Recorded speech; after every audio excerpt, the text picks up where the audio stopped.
ஒரு regular job போற பர்சனா நீங்க இருக்கீங்க அப்படின்னா நீங்க அடிக்கடி உங்களுடைய மனசுலயும் இந்த விஷயத்தை யோசிச்சிருப்பீங்க. நிறைய பேரும் உங்களுக்கு இந்த அறிவுரையை சொல்லியிருப்பாங்க. ஒரு சைட் பிசினஸ் ஏதாவது ஆரம்பிக்கலாம், இல்லைன்னா வேற ஏதாவது ஒரு பினான்சியல் ரிஸ்க் எடுத்து கொஞ்சம் அதிகமா வந்து பணம் சம்பாதிக்க ட்ரை பண்ணுங்க அப்படின்னு சொல்லிட்டு நிறைய வழிகள், வேற ஏதாவது வழிகள் இருக்கா? ஜாப்ல இருந்து வர இன்கம் வச்சு மட்டும் நான் பெரிய பணக்காரனா ஆக முடியாது, சோ சேலரி மட்டும் எனக்கு பத்தாது அப்படின்னு சொல்லிட்டு நமக்கு இருக்கக்கூடிய ஒரு தாட் தான். இந்த தாட்ல ஓரளவு உண்மையும் இருக்கு, பட் இது முற்றிலும் உண்மை கிடையாது. உங்களுக்கு இருக்கக்கூடிய ஜாப் அண்ட் அதுல இருந்து வரக்கூடிய சேலரி, இது ரெண்டுமே ரொம்ப ரொம்ப ப்ரெஷியஸ். இது நிறைய பேருக்கு கிடைக்கல. நிறைய பேருக்கு வந்து ஈஸியா ஒரு ஜாப் வந்து கிடைச்சிருமா அப்படின்னா கிடையாது. அந்த ஜாப்க்கான செக்யூரிட்டி இருக்குமா அப்படின்னா கிடையாது. உங்களுக்கு ஒரு 9 to 5 ஜாப் இருக்கு அப்படின்னா ஃபர்ஸ்ட் ஆஃப் ஆல் நீங்க ஒரு பிளஸட் கேட்டகரியில இருக்கீங்க அப்படிங்கறத ஞாபகம் வச்சுக்கோங்க. அதை நான் சொல்லிக்க விரும்புறேன். எல்லாருக்கும் வந்து ஒரு 9 to 5 ஜாப் வந்து அவ்வளவு ஈஸியா கிடைச்சிடாது இந்த காலகட்டத்தில். சோ உங்களுக்கு வந்து ஒரு ஜாப் கிடைச்சிருக்கு, ஆனா சுத்திலும் நீங்க பாக்குறவங்க வந்து நீங்க ஒரு ஆண்டர்பிரினர். நானுமே வந்து நிறைய வீடியோஸ் போட்டிருக்கேன். சோ வந்து இன்னும் வந்து இன்கம் பெருக்கணும் அப்படின்னா, நீங்க வேகமா வெல்தி ஆகணும் அப்படின்னா நீங்க வந்து ஒரு ஆண்டர்பிரினர் ஆக ஒரு சைட் பிசினஸ் ஸ்டார்ட் பண்ணுங்க, இல்லனா வந்து இப்படி ஒரு பிசினஸ்ல போய் இன்வெஸ்ட் பண்ணுங்க, இல்லனா இந்த மாதிரி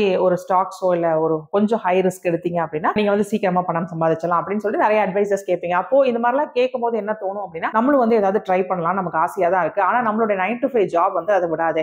என்னுடைய வேலை வந்து பாத்தீங்கன்னா 9 to 5 தான் பேரு. இப்ப நிறைய பேர் வந்து ஈவன் ஆஃப்டர் ஒர்க்கிங் ஹவர்ஸ்ல கூட போன்ஸ் இருக்கிறனால நிறைய கம்பெனிஸ் வந்து they will demand you to work even after your working hours. So இந்த மாதிரி நம்ம நிறைய வந்து இதுல சிக்கி இருக்கிறனால தான் நம்மளால எக்ஸ்ட்ராவா எதுவும் ட்ரை பண்ண முடியல, சைட் பிசினஸ் எதுவும் பண்ண முடியல, இதுக்குமே டைம் இருக்க மாட்டேங்குது அப்படின்னு சொல்லிட்டு நிறைய பேர் அவங்களோட வேலையை சொல்றது ஒரு மாதிரி வெறுக்கிற மாதிரி ஒரு சிச்சுவேஷன் வரும். இது இருக்கிறனால தான் என்னால வேற எதுவும் பண்ண முடியல, இதுல இருந்து வர சம்பளமும் எனக்கு பத்த மாட்டேங்குது, சோ நான் என்னதான் செய்யணும் அப்படின்னு சொல்லிட்டு வரும். சோ உங்களுக்கு ஒரு வேலை இருக்கு, அதுல இருந்து ஒரு சம்பளம் வருது அப்படின்னா அந்த சம்பளத்தை வச்சு சைலண்டா நிறைய பேர் வந்து வெல்த் பில்ட் பண்ணிட்டு இருக்காங்க அப்படிங்கிற ஒரு உண்மையை இங்க நான் சொல்லிக்க விரும்புறேன். சோ அது எப்படி பண்ணணும் அப்படிங்கிறது இது ஒன்றும் பண்ண முடியாத விஷயம்லாம் கிடையாது. எவ்வளவு நீங்க சம்பாதிக்கிறீங்க அவ்வளவு அப்படின்னாலும், அதாவது எவ்வளவு கம்மியா சம்பாதிக்கிறீங்க அப்படின்னாலும் உங்களுடைய லெவலுக்கான ஒரு வெல்த்தை உங்களால உங்களுடைய 9 to 5 ஜாப் இன்கம்ல இருந்து பண்ண முடியும். அது எப்படி அப்படிங்கிறதுக்கான சாலிட் டிப்ஸ் இந்த வீடியோல நம்ம பார்ப்போம். ஃபர்ஸ்ட் அண்ட் ஃபார்மோஸ்ட், உங்களுடைய ஒரு வேலை இருக்கு இல்லையா, அந்த வேலையில இருந்து வரக்கூடிய இன்கம் ஒரு வெல்த் பில்டிங் டூலா நீங்க பார்க்க வேண்டியது அவசியம். நான் ஒரு வேலைக்கு போறேன், காலையில எந்திரிச்சுனா ஒரு ரொட்டீன் பார்த்தனா, இதே வந்து 5 நாள், ஒரு வாரத்துல 5 நாளோ 6 நாளோ வந்து பண்ணனா, எந்திரிக்கிறேன், டிராவல் பண்றேன், போய் அங்க டெஸ்க்ல உட்கார்றேன், தேவையான மீட்டிங்ஸ்ல அட்டென்ட் பண்றேன், பண்ண வேண்டியதெல்லாம் பண்றேன், மறுபடியும் வீட்டுக்கு வரேன், சாப்பிட்றேன், தூங்குறேன், மறுபடியும் இப்படியே வந்து என்னுடைய ஒரு ஷெட்யூல் போகுது. இதுல இருந்து எனக்கு ஒரு சம்பளம் வருது. இந்த வரக்கூடிய சம்பளத்தை நான் என்ன பண்றேன், ஏன்னா என்னுடைய ஃபேமிலி ரன் பண்றதுக்கு தான் அந்த சம்பளம் வருது அப்படின்னு மட்டும் தான் நம்ம அதை பார்ப்போம். ஸோ என் ஃபேமிலி ரன் பண்ணணும், என்னுடைய கமிட்மெண்ட்ஸ் எல்லாம் நான் பண்ணணும், எனக்கு நான் செலவு பண்ணிக்கணும், என்டர்டைன்மெண்ட்டுக்கு நான் செலவு பண்ணிக்கணும், இவ்வளவு கஷ்டப்பட்டு வேலை பார்க்குறேன், எனக்கு ரிலாக்ஸேஷன் தேவை. ஸோ இப்படி வந்து நிறைய விஷயங்களுக்காக ஒரு செலவு பண்ற அண்ட் ஃபேமிலியை மேனேஜ் பண்ற ஒரு டூலா மட்டும் தான் அந்த சம்பளத்தை நம்ம பார்ப்போம். ஸோ அப்படி பார்க்காம உங்களுடைய மைண்ட் செட்டை ஃபர்ஸ்ட் கொஞ்சம் ஷிஃப்ட் பண்ணுங்க. இது கேட்கறதுக்கு வந்து இதெல்லாம் பண்ணிட்டா வந்து பெரிய மில்லியனர் ஆயிட முடியுமா அப்படின்னு தோணலாம். ஸோ மில்லியனர்ஸ் அப்படின்னு வரும்போது, பெருசா சொத்து சேர்க்கிறவங்க அப்படின்னு வரும்போது, ஃபர்ஸ்ட் ஆஃப் ஆல் அவங்க நிறைய சம்பாதிக்கிறாங்க அப்படிங்கறத தாண்டி அவங்களுடைய மைண்ட் செட், அவங்களுடைய தாட்ஸ் எல்லாம் வந்து நம்மள மாதிரி இருக்காது. அவங்க வந்து டிஃப்ரெண்டா திங்க் பண்ணுவாங்க. ஸோ நீங்க எப்ப வந்து அந்த ரெகுலர் பர்சனா, ஒரு ரெகுலர் 9 to 5 பர்சனா, ஒரு மிடில் கிளாஸ் பர்சனா எல்லாரும் யோசிக்கிற மாதிரி யோசிக்கிறத தாண்டி கொஞ்சம் வித்தியாசமா யோசிக்க ஆரம்பிக்கிறீங்களோ, அப்பதான் உங்களுக்கு எவ்வளவு இன்கம் வருதோ அதை வச்சு நீங்க உங்களுக்கான வெல்த்தை சைலண்டா பில்ட் பண்ண முடியும். ஸோ வந்து மத்தவங்கள மாதிரி ஷோ ஆஃப் பண்ண வேண்டாம், ஒரு பெரிய விஷயங்களை செய்ய வேணாம், நான் அதை பண்றேன் இதை பண்றேன்னு இறங்க வேணாம். பட் ஸ்டில் உங்களுக்கு வரக்கூடிய அந்த சேலரியில இருந்தே சைலண்டா நீங்க வெல்த் பில்ட் பண்ண முடியும். ஸோ இதுக்கு உங்களுடைய அந்த மைண்ட் செட் ஷிஃப்ட் ரொம்ப ரொம்ப முக்கியம். ஸோ ஜஸ்ட் வந்து ஒரு சேலரியை நம்மளுடைய வாழ்க்கையை ரன் பண்றதுக்கான ஒரு டூலா மட்டும் பார்க்காம அது ஒரு வெல்த் பில்டிங் அசெட்டா வந்து பார்க்க வேண்டியது அவசியம். ஸோ அப்படி பாத்தீங்கன்னா என்ன நடக்கும் அப்படின்னா, உங்களுடைய வேலையில நீங்க ஃபர்ஸ்ட் அதிகமா ஈடுபாடு காட்டுவீங்க. உங்களுக்கு பிடிக்காத வேலை, எனக்கு வந்து இது ரொம்ப போரிங்கா இருக்கு, இந்த ரொட்டீன் எனக்கு பிடிக்கல, இந்த வேலை எனக்கு பிடிக்கல அப்படின்னு நினைச்சாலும், எப்போ வந்து உங்களுடைய வேலையும் அதோட சேலரியும் வெல்த் பில்டிங் டூலா நீங்க பாக்குறீங்களோ, அப்போ இந்த மைண்ட் செட் உங்களுக்கு ஃபர்ஸ்ட் மாறும், வேலையில இன்ட்ரெஸ்ட் வரும். ரெண்டாவது, வேலையில உங்களை நீங்களே அப்கிரேட் பண்ணிக்குவோம். அங்கே இருந்து ஹையர் பொசிஷனுக்கு போக இல்ல பெட்டர் சேலரி வாங்குறதுக்கு என்ன பண்ணலாம். ஸோ ஒரே வேலையை நான் பார்த்துட்டு இருக்கேன், ஒரே கம்பெனில இருக்கேன், ஸோ கம்பெனி மாறினா எனக்கு சேலரி ரைஸ் கிடைக்க வாய்ப்பு இருக்கு. ஸோ அதுக்கு நான் இன்னும் என்னென்ன ஸ்கில்ஸ் வந்து டெவலப் பண்ணிக்கணும், எப்படி வந்து என்னுடைய வேலையில வேலை பார்க்குற இடத்துல என்னுடைய ஸ்கில்ஸை நான் காட்டலாம், என்னுடைய திறமைகளை நான் எப்படி காட்டலாம், ஸோ என்ன பண்ணி என்னால வந்து வரக்கூடிய சம்பளத்திலையோ அதை தக்க வச்சுக்கவும் சரி, ஜாப் செக்யூரிட்டி. இப்ப நிறைய பேரை லே ஆஃப் பண்ணுவாங்க ஒரு கம்பெனில, பட் முக்கியமான சில பேரை வந்து பண்ண மாட்டாங்க. ஸோ அந்த மாதிரி ஒரு பர்சனா நீங்க இருக்கணும். ஸோ இவர் இல்லைன்னா இந்த வேலையை வந்து பண்ண முடியாது, வேற யாரும் வேற மாதிரி இந்த வேலையை கரெக்டா பண்ண மாட்டாங்க அப்படிங்கிற மாதிரி ஒரு சிச்சுவேஷனை நீங்க இருக்க வேண்டியது அவசியம். இது வந்து எனக்கு இந்த சம்பளம், இந்த இடத்துல ஒரு சேலரி வருது, அதை வாங்கி நான் என்னோட வீட்டுக்கு செலவு பண்றேன் அப்படிங்கிறத தாண்டி இது வெல்த் பில்ட் பண்றதுக்கு எனக்கு ரொம்ப முக்கியம் இந்த சேலரி. ஸோ அதற்காக நான் இன்னும் என்னென்ன செய்யணும். இப்போ நீங்க வந்து ஒரு ஆண்டர்பிரினர் ஆகணும், சைட் பிசினஸ் ஒன்று பண்ணணும், ஒரு இடத்துல ரிஸ்க் எடுக்கணுங்கிறதுக்கு நம்ம கொஞ்சம் யோசிப்போம், சில முயற்சிகள் பண்ணுவோம் இல்லையா, அந்த முயற்சியையும் அந்த எண்ணங்களையும் இருக்கிற வேலையில நீ காட்டி அதுல இன்னும் கொஞ்சம் என்ன பெருசா பண்ணலாம் அப்படின்னு சொல்லி யோசிச்சு யோசிச்சிங்க அப்படினாலே ப்ளஸ் இந்த மைண்ட் செட் ஷிஃப்ட் வந்துச்சு அப்படினாலே நீங்க உங்களுடைய வெல்த் பில்டிங் டூலா உங்க சேலரியை ஆக்கிடலாம். நெக்ஸ்ட் ரொம்ப முக்கியமா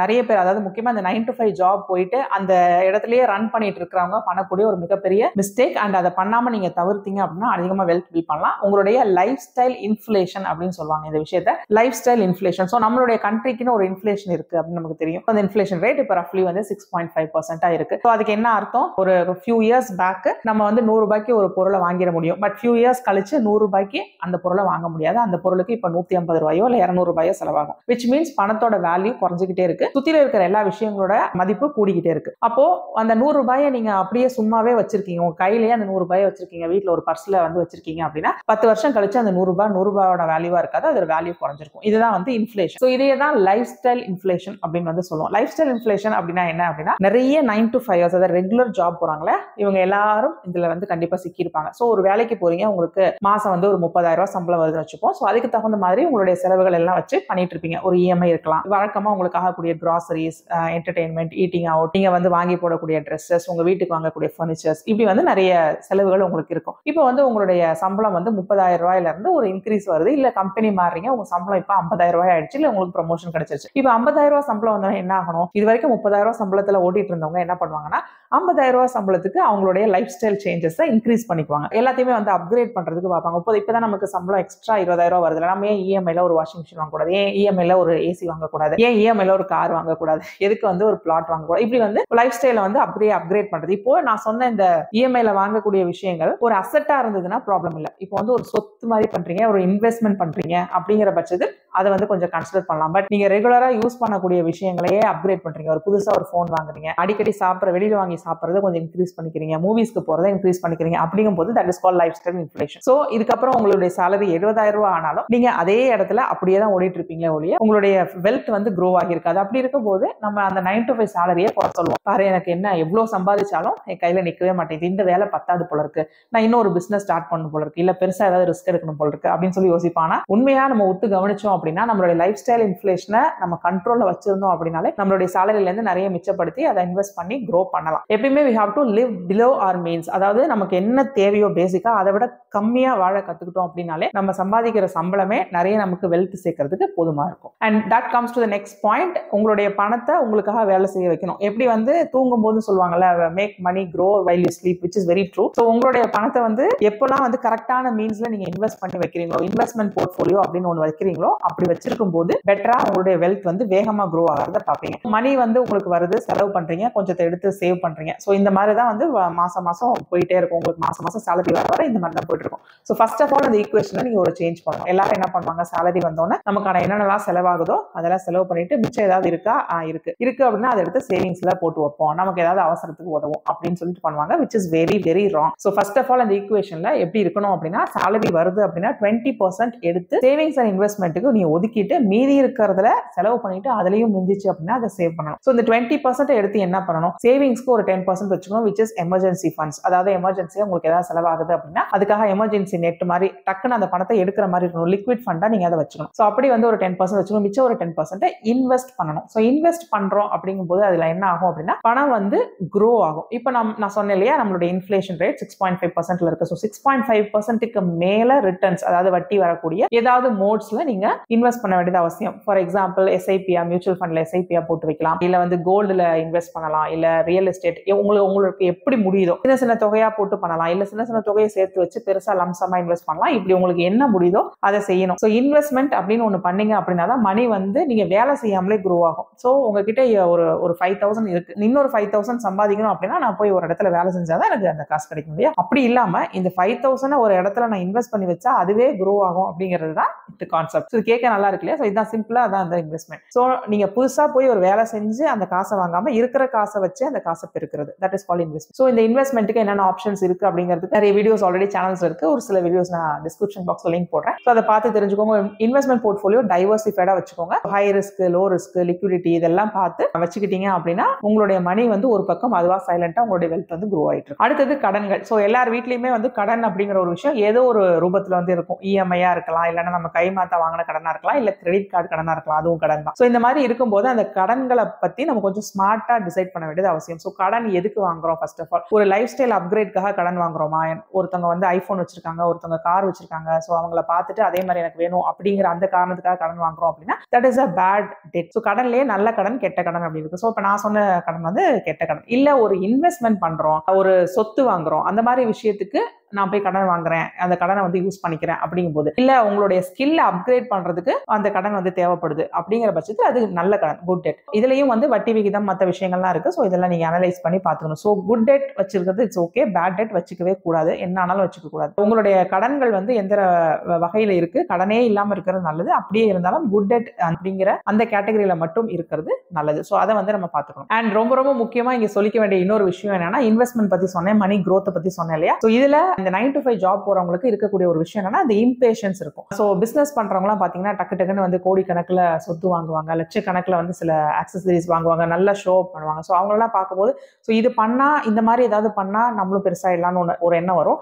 இல்ல பெருசாகிறதுக்கு வேற என்ன பண்ணலாம் அப்படின்னு யோசிப்போம். அந்த என்ன பண்ணலாம்னு யோசிக்கும் போது நிறைய இடத்துல வந்து பாத்தீங்கன்னா தேவையில்லாத ஸ்கீம்ஸ்ல போய் இன்வெஸ்ட் பண்றது, யாராவது ஸ்கேம் பண்றாங்கன்னா அவங்கள்ட்ட போய் ஈஸியா சிக்கிறது அப்படின்னு சொல்லி மாட்டோம். ஏன்னா நமக்கு ஆல்ரெடி மனசுல வந்து ஒரு ஆசை இருக்கும். அந்த பேராசை வந்து என்ன பண்ணும் அப்படின்னா, ஓகே இதுல போய் இன்வெஸ்ட் பண்ணா இவங்க சொல்ற இடத்துல இன்வெஸ்ட் பண்ணா பணம் டபுள் ஆகும்னு சொல்றாங்க, இத்தனை வட்டி கிடைக்கும்னு சொல்றாங்க, ஸோ அப்போ இன்வெஸ்ட் பண்றோம்னு சொல்லி இந்த குவிக் கெட் ரிச் குவிக் அப்படின்னு சொல்லுவாங்க. ஸோ இந்த மாதிரி ஸ்கீம்ஸ்ல நம்மளுடைய இன்ட்ரெஸ்ட் போச்சு, நமக்கு ஒரு ஆசை வந்துச்சு அப்படின்னாலே அந்த இடத்துல நம்ம ஏமாற்றப்படுறதுக்கான வாய்ப்பு இருக்கு. ஸோ பணம் சம்பாதிக்கணும், பணத்தை பெருக்கணும் அப்படின்னு நம்ம ஒரு பக்கம் யோசிச்சுட்டு இருக்கும்போது இன்னொரு பக்கம் பணத்தை கொண்டு போய் எங்கேயாவது தொலைக்கிறது, யார்கிட்டயாவது அப்படியே விட்டுறது, நஷ்டமாகிறது அப்படிங்கிறதா ரொம்ப ரொம்ப டிசாஸ்டரான ஒரு விஷயம். ஒரு 100 ரூபாய்னாலும் அதை சம்பாதிக்கிறது அவ்வளோ கஷ்டம், ஆனா அதை தொலைக்கிறது அப்படிங்கிறது ரொம்ப ஈஸி. அது எப்படிப்பட்ட வழியை கொடுக்கும் அப்படிங்கிறது எல்லாருக்குமே தெரியும். ஸோ அதை கஷ்டப்பட்டு சம்பாதிக்கிறவங்களுக்கு தான் அது தெரியும். அதனால இந்த சீக்கிரமா வந்து பணக்காரங்க ஆகணும் அப்படிங்கிற எண்ணம் நமக்கு வராம இருக்கிறது நல்லது. ஸோ வெல்த் பில்ட் பண்றதுக்கு எப்பயுமே டைம் ஆகும். அதனால பொறுமையா அதை க்ரோ பண்ணிக்கலாம் அப்படின்னு பொறுமையா ஸ்மார்ட்டா இருக்கக்கூடிய வழிகளை மட்டுமே தேடணுமே ஒழிய சீக்கிரமா நான் வந்து பணக்காரனாகும்னு தேடி போய் எங்கேயாவது ட்ராப்ல நம்மளே விழாம இருக்கணும். And last but not the least, side இன்கமுக்கு நீங்க